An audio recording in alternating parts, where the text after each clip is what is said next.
Allahumma salli ala Muhammadin wa ala ali Muhammadin kama sallaita ala Ibrahima wa ala ali Ibrahima innaka Hamidum Majid. Allahumma barik ala Muhammadin wa ala ali Muhammadin kama barakta ala Ibrahima wa ala ali Ibrahima innaka Hamidum Majid. Imam Sahib is saying that our beloved Lord and Master, the Holy Prophet Muhammad sallallahu alaihi wasallam's sayings, which are called Ahadith. We continue with the dars of these. In the Ahadith, there are certain subjects that are intense and deep and subtle as well. And apart from this, there are we can find such advice which is to do with our day-to-day lives.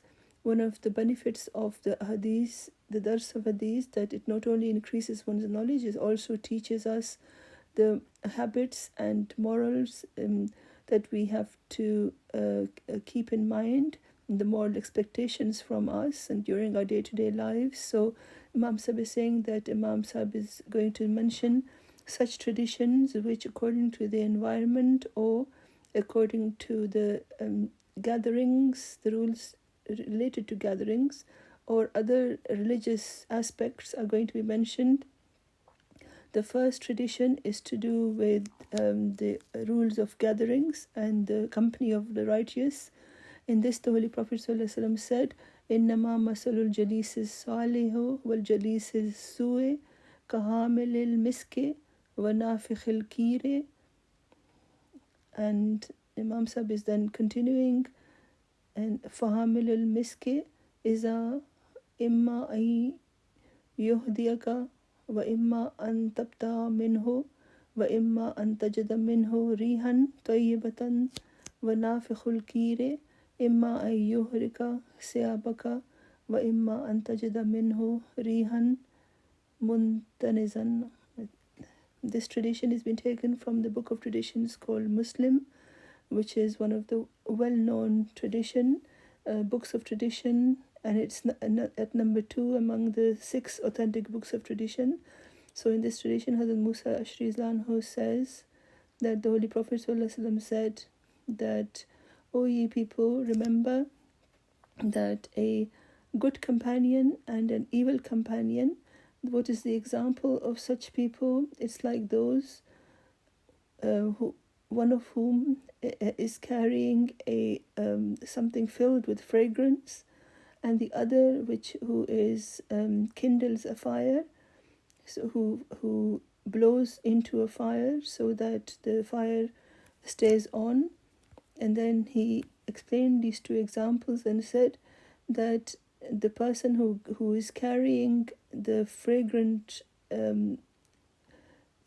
package, he is better in such a way, in the way that either he will give you a present or you may buy something from him, or at least this much will definitely happen, that the fragrance of that fragrant package will definitely be able to affect your olfactory system. And apart from this, a person who is kindling a fire, or is sitting next to a hearth of fire, either he will burn your clothes, or the foul-smelling smoke will bother you. So these are very simple examples, and everyone can understand this very clearly, that the teachings of Islam are that you should always stay in good, pure and righteous company. You should have friends which are good, but if your friends are evil, and you go to such places where evil things are being spoken, then it may result in useless or evil acts to be born within you as well. So Imam Sahib saying this should be remembered. This is very beneficial. Imam Sahib saying that often it is seen that when we bathe and we become clean, we use fragrance, because you want to have your body, or when you go somewhere, people should not think that you smell foul and you haven't taken care of your cleanliness. They prefer to be clean and be fragrant and etc. But if someone doesn't clean themselves, then any other people are put off, and people feel a hesitation and a dislike of such a person, and it creates an abhorrence. So this reminds us how we should choose, what kind of gathering we should choose for ourselves, and this is it either would benefit us or would not benefit us or might harm us. In the next tradition, Imam Sahib is saying that the Abu Sa'id Khudri anhu relates about the Holy Prophet ﷺ, that he heard the Holy Prophet ﷺ say that the best gatherings are those which are in an open space and people can sit in it generously, like in a comfortable way. And then he gave another sign of identification of a gathering, that wherever we sit sometimes or wherever people are gathered, then gatherings should be such which are in a generous open space. If they are in a narrow place and lots of people are combined in that small place, then it could be that one person's clothes or their mouth might smell, and in this case it will be a problem for all the people who are going to be in that gathering. So Islam is the religion of delicacy and exquisite nature. Islam teaches cleanliness. So Islam says that the gatherings are good if they are in a generous space, and one person's sitting should not be a source of hurt or harm for anyone else. The next tradition has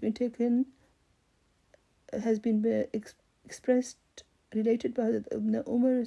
He states that the Holy Prophet ﷺ once said at an occasion, this is another tradition which should be remembered in particular when it comes to rules of gatherings.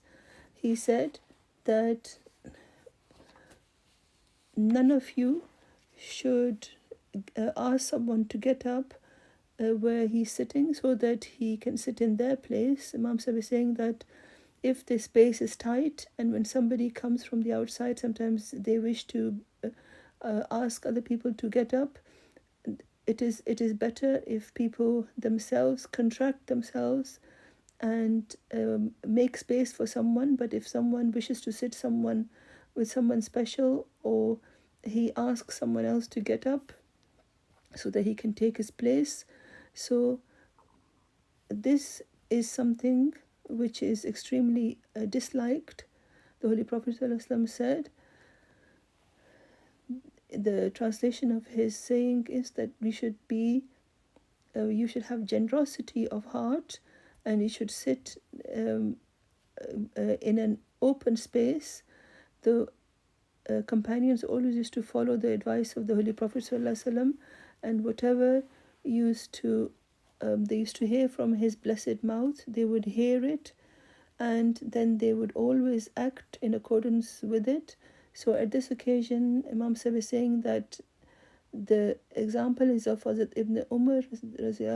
He says in the next part of this tradition that he said that after hearing this advice, Hazrat Umar's manner was such that whenever someone would get up to leave a spot for him to sit, he would not sit there. So this is a very good practice, that you should make space for others.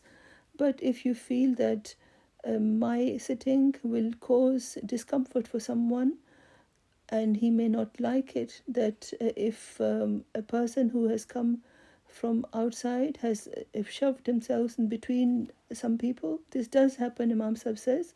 So he says that Ibn Umar Zanhu's example was so incredible.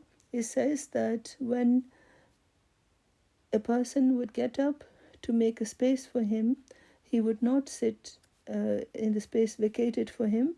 So in today's dars of the Hadith, a few things that have been mentioned are with respect to the rules of gatherings, but look at how blessed these pieces of advice are for us. And so we read the Hadith, we hear the dars of this, and then after understanding all of these things, if we are enabled to act in accordance with them, then that would be a tremendous blessing. May Allah enable us to do so. Ameen summa ameen.